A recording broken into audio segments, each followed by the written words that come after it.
오늘 아침에 함께 나눌 하나님 말씀은 역대하 9장 13절부터 31절까지입니다. 역대하 9장 13절부터 31절까지 말씀.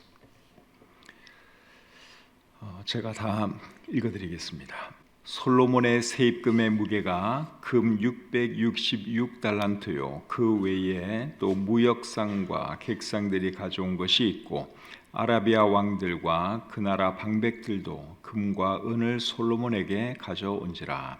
솔로몬 왕이 쳐서 느린 금으로 큰 방패 200개를 만들었으니 방패 하나에 든 금이 600세겔이며 또 쳐서 느린 금으로 작은 방패 300개를 만들었으니 방패 하나에 든 금이 300세겔이라.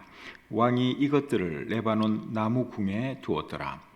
왕이 또 상아로 큰 보좌를 만들고 순금으로 입혔으니 그 보좌에는 6층계와 금 발판이 있어 보좌와 이어졌고 앉는 자리 양쪽에는 팔걸이가 있고 팔걸이 곁에는 사자가 하나씩 섰으며 또 12사자가 있어 그 6층계 양쪽에 섰으니 어떤 나라에도 이같이 만든 것이 없었더라.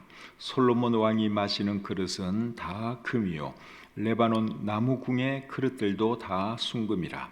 솔로몬의 시대에 은을 귀하게 여기지 아니함은 왕의 배들이 후람의 종들과 함께 다시스로 다니며 그 배들이 3년에 1차씩 다시스의 금과 은과 상아와 원숭이와 공작을 실어 옵니더라. 솔로몬 왕의 재산과 지혜가 천하의 모든 왕들보다 큰지라. 천하의 열강이 하나님께서 솔로몬의 마음에 주신 지혜를 들으며 그의 얼굴을 보기 원하여 각기 예물을 가지고 왔으니 곧 은그릇과 금그릇과 의복과 갑옷과 향품과 말과 노새라. 해마다 정한 수가 있었더라. 솔로몬의 병검에는 말의 외양간은 4천이요 마병은 12,000명이라. 병거성에도 두고 예루살렘 왕에게도 두었으며 솔로몬이 유브라데 강에서부터 블레셋 땅과 애굽 지경까지의 모든 왕을 다스렸으며 왕이 예루살렘에서 은을 돌같이 흔하게 하고 백향목을 평지의 뽕나무같이 많게 하였더라. 솔로몬을 위하여 애굽과 각국에서 말들을 가져왔더라. 이 외에 솔로몬의 시종 행적은 선지자 나단의 글과 실로 사람 아이야의 예언과 선견자 잇도의 묵시 책 곧 잇도가 느바세 아들 여로보암에 대하여 쓴 책에 기록되지 아니하였느냐. 솔로몬이 예루살렘에서 온 이스라엘을 다스린 지 40년이라. 솔로몬이 그의 조상들과 함께 잠에 그의 아버지 다윗의 성에 장사되고 그의 아들 르호보암이 대신하여 왕이 되니라. 아멘. 역대하 9장 13절부터 31절까지 말씀 읽어드렸습니다. 오늘 말씀의 제목은 모든 것이 헛되도다. 이것이 오늘 말씀의 제목입니다. 본문 말씀은 솔로몬 왕이 누린 부귀영화와 그의 죽음에 대한 내용입니다. 솔로몬 왕은 우리가 이미 잘 아는 것처럼 인류 역사를 통틀어서 가장 부귀영화를 많이 누린 사람입니다. 본문의 내용을 읽어보면 알 수 있듯이 솔로몬 왕이 누린 부귀영화는 상상을 초월하는 것이었습니다. 그런데 솔로몬 왕도 죽음을 피할 수는 없었지요. 오늘 이 본문 30절과 31절에 보시면 그의 죽음에 대해서 이렇게 기록하고 있습니다.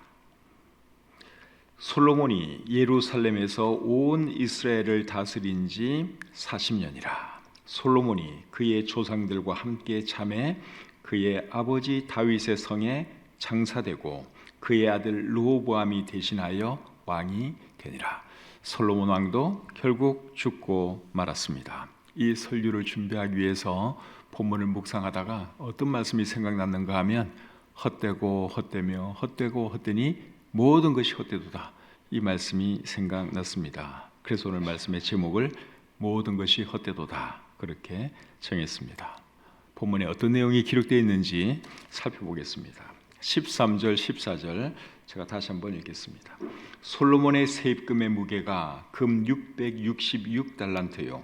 그 외에 또 무역상과 객상들이 가져온 것이 있고 아라비아 왕들과 그 나라 방백들도 금과 은을 솔로몬에게 가져온지라. 이 말씀에 보면 솔로몬 왕이 해마다 거둬들인 세금의 양이 금으로 얼마나 되었는가 하면 666달란트가 되었습니다. 매년 이제 금을 세금으로 받았는데 그 금의 양이 666달란트예요. 666달란트는 25톤에 해당되는 엄청난 양입니다. 25톤. 요새 금값이 굉장히 비싸죠. 금 한 돈의 값이 얼마인가 하면 제가 어제 검색을 해보니까 74만 6천 원이었습니다. 금값은 매일 변하기 때문에 그날 이렇게 발표가 되는데 어제 금값의 돈이 한 돌에 74만 6천 원이었어요. 그리고 1kg 골드바 하나 값은 2억 원 정도 됩니다. 2억 정도 됩니다. 그러니까 25톤 같으면 1kg 골드바가 몇 개 있다는 거예요? 2,500개 있다는 것이죠. 그걸 돈으로 계산을 해보니까 한 5천억 원 정도 됩니다. 그러니까 이 솔로몬 왕이 얼마나 참 부자였는지 우리가 알 수 있죠. 매년 이만큼의 금이 들어왔다 이거예요. 25톤에 해당되는 엄청난 금이 세금 수입으로 이렇게 들어왔습니다. 그리고 세금으로 들어온 금 외에도 무역상과 객상들이 가져온 금도 있었다. 그렇게 말씀을 하고 있죠. 14절에 보면 그 외에 또 무역상과 객상들이 가져온 것이 있고 아라비아 왕들과 그 나라 방백들도 금과 은을 솔로몬에게 가져온지라. 그래서 늘 고정적으로 받는 이 세금 외에도 여러 왕들이 금을 그에게 가져왔는데 그 양은 뭐 얼마가 될지 우리가 상상할 수 없지만 하여간에 엄청난 부자였다 하는 것입니다. 15절 16절 보겠습니다. 솔로몬 왕이 쳐서 느린 금으로 금 방패 200개를 만들었으니 방패 하나의 등금이 600세겔이며 또 쳐서 느린 금으로 작은 방패 300개를 만들었으니 방패 하나의 등금이 300세겔이라. 왕이 이것들을 레바논 나무궁에 두었더라. 솔로몬이 금이 얼마나 많았으면 이 금으로 방패를 만들었다. 그렇게 말씀을 하고 있죠. 큰 방패에는 금이 600세겔 들어가는데 600세겔은 3.5kg 정도 됩니다. 근데 큰 방패를 200개 만들었고 그리고 작은 방패에는 이제 금이 300세겔 들어가는데 300세겔은 1.7kg 정도 되죠. 작은 방패는 300개를 만들었다. 그렇게 말씀하고 있습니다. 이 금 방패는 이제 전쟁에 나가서 사용하기 위해서 만든 것은 아니고 행사용 아니면 장식용으로 만든 것이죠. 그러니까 금이 너무너무 많으니까 별걸 다 만들었습니다. 그래서 금 방패도 만들었다 하는 것이죠. 17절부터 19절 보겠습니다. 왕이 또 상하로 큰 보좌를 만들고 순금으로 입혔으니 그 보좌에는 6층계와 금 발판이 있어 보좌와 이어졌고 앉는 자리 양쪽에는 팔걸이가 있고 팔걸이 곁에는 사자가 하나씩 섰으며 또 12사자가 있어 그 6층계 양쪽에 섰으니 어떤 나라에도 이같이 만든 것이 없었더라. 자, 이번에는 솔로몬 왕의 보좌에 대한 말씀인데 보좌는 상아로 만들었습니다. 그리고 그 상아를 무엇으로 씌웠는가 하면 금으로 씌웠어요. 그리고 보좌로 오르는 층계에는 계단이 6개 있었고 보좌 밑에 발판은 금으로 만들어져 있었다. 그렇게 말씀하고 있죠. 그리고 보좌의 팔걸이 옆에는 사자상이 하나씩 있었습니다. 그리고 6개의 계단 양 끝에도 사자상이 하나씩 있었습니다. 그러면 솔로몬 왕의 보좌 그 주변에는 사자상이 몇 개 있다는 것입니까? 14개 있다는 말이죠. 팔걸이 좌우에 사자상이 하나씩 있고 계단 6계단 양 끝에 사자상이 하나씩 있었으니까 총 14개의 사자상이 있었다 하는 것을 우리가 알 수 있죠. 이렇게 위엄이 있고 웅장한 보좌에 앉은 왕은 인류 역사 가운데 솔로몬 외에는 없습니다. 정말 화려하고 웅장하고 멋진 그런 보좌에 솔로몬이 앉아 있었다 하는 것이죠. 20절 21절 보겠습니다. 솔로몬 왕이 마시는 그릇은 다 금이요 레바논 나무궁의 그릇들도 다 순금이라. 솔로몬의 시대에 은을 귀하게 여기지 아니함은 왕의 배들이 후람의 종들과 함께 다시스로 다니며 그 배들이 3년에 1차씩 다시스의 금과 은과 상아와 원숭이와 공작을 실어 옵니다라. 솔로몬 왕이 마시는 모든 그릇은 다 금으로 만들어져 있었습니다. 그리고 궁중에서 쓰는 모든 그릇이 다 금이었습니다. 대단하지 않습니까? 그리고 은은 너무나 흔해서 귀금속 축에 들지도 못했습니다. 27절에 이렇게 기록되어 있죠. 왕이 예루살렘에서 은을 돌같이 흔하게 하고 백향목을 평지의 뽕나무같이 많게 하였더라. 그래서 은은 너무나 흔해서 돌처럼 흔했다. 그렇게 우리 성경이 기록을 하고 있죠. 그의 부귀영화가 얼마나 대단했는지 우리가 알 수 있습니다. 22절부터 24절 또 보겠습니다. 솔로몬 왕의 재산과 지혜가 천하의 모든 왕들보다 큰지라. 천하의 열왕이 하나님께서 솔로몬의 마음에 주신 지혜를 들으며 그의 얼굴을 보기 원하여 각기 예물을 가지고 왔으니 곧 은그릇과 금그릇과 의복과 갑옷과 향품과 말과 노새라. 해마다 정한 수가 있었더라. 솔로몬 왕은 지혜에 있어서도 따라갈 자가 없었습니다. 그래서 이 세상의 모든 왕이 솔로몬 왕의 지혜를 듣기 위해서 솔로몬을 찾아왔습니다. 그리고 찾아올 때는 빈손으로 오는 것이 아니라 값진 물건들을 가지고 찾아왔지요. 정말 대단한 사람이었습니다. 계속해서 25절부터 28절 읽어보겠습니다. 솔로몬의 병검에는 말의 외양간은 4천이요 마병은 12,000명이라. 병거성에도 두고 예루살렘 왕에게도 두었으며 솔로몬이 유브라데 강에서부터 블레셋 땅과 애굽 지경까지의 모든 왕을 다스렸으며 왕이 예루살렘에서 은을 돌같이 흔하게 하고 백향목을 평지의 뽕나무같이 많게 하였더라. 솔로몬을 위하여 애국과 각국에서 말들을 가져왔더라. 자, 이 말씀에 보니까 솔로몬 왕은 병거 끄는 말을 메어두는 마구간이 4,000개 있었다고 말씀을 하고 있죠. 그리고 마병은 12,000명 있었다. 그렇게 말씀하고 있습니다. 그리고 솔로몬 왕이 다스린 지역은 유브라데 강에서부터 블레셋 땅과 애굽 지경까지였다고 말씀을 하고 있습니다. 26절 말씀을 다시 한번 보겠습니다. 솔로몬이 유브라데 강에서부터 블레셋 땅과 애굽 지경까지의 모든 왕을 다스렸으며, 근데 26절 이 말씀을 보면 창세기 15장 18절 말씀이 생각납니다. 창세기 15장 18절에 이렇게 기록되어 있습니다.